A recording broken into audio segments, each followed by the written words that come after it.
আজকের রেসিপি কাঁচকি মাছের চচ্চড়ি করব শীতের সবজি দিয়ে। তার জন্য ফুলকপি, শিম, আলু এগুলোকে সরু সরু করে কেটে নিয়েছি, রসুন বাটা, কাঁচা লঙ্কা আর বেশ খানিকটা পেঁয়াজ কুচি। এবার সমস্ত উপকরণ মানে সবজিগুলোকে একটা বাটির মধ্যে নিয়ে নিলাম। তার মধ্যে পেঁয়াজ কুচি, রসুন কুচি, নুন, হলুদ, লঙ্কা আর সবজিগুলো দিয়ে দু রকম লঙ্কার গুঁড়ো, কাশ্মীরি লঙ্কার গুঁড়ো দিয়ে ভালো করে আমি মেখে নেব। মেখে এবার সর্ষের তেল দেবো, কাঁচা তেল দিয়ে এটাকে মাখবো। তারপরে মাছগুলোকে দিয়ে দেবো, দিয়ে আলতো হাতে মেখে নেব।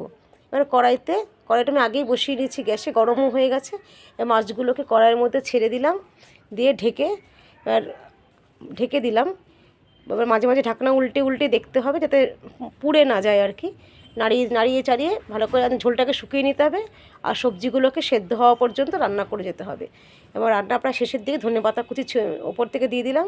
নাড়িয়ে চাড়িয়ে নিলে আমার রান্না রেডি, কাঁচকি মাছের সবজি চচ্চড়ি। Thank you.